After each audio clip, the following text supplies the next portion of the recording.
In the event that you feel you have a foot leak, here's the steps you would take to determine the leak, the location of it, and what course of action you would take next for repair. If you feel that you have a pinhole leak or a seam leak in the foot, there's only one way to test for that, and that's through a water test.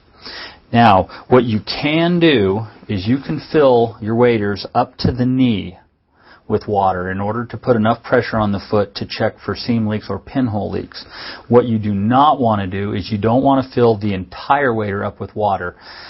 Because of the amount of water that the wader will hold, you can put undue pressure and stress on the seams and you can blow out those seams.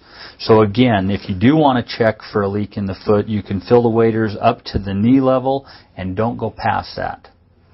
Okay.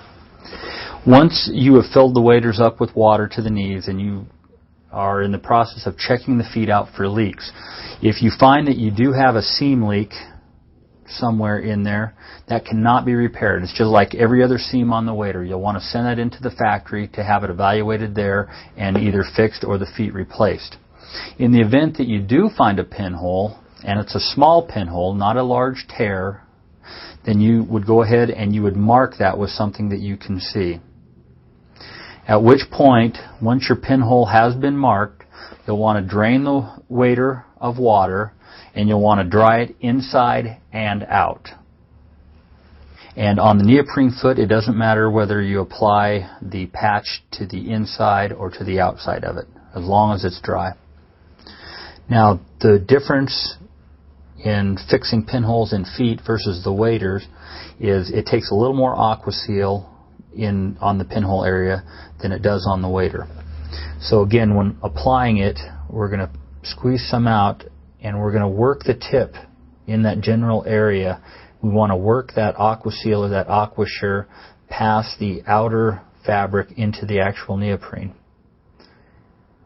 And as I'm working it in, I'm also squeezing a little bit more out till I have a small mound of it.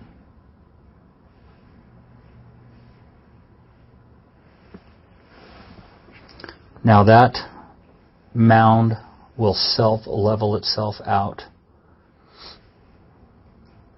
And again, it doesn't take a lot of it, but you do want to apply enough of it that you're covering the area and it will settle and should form a nice, clean repair.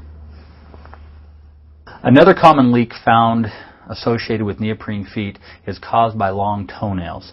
This type of damage is not covered under warranty and can result in a foot replacement instead of a repair. The adhesive that we use for all our repairs is either Aquaseal or Aquasure. This consumer used a different brand of repair material, and as you can see, it became hard and brittle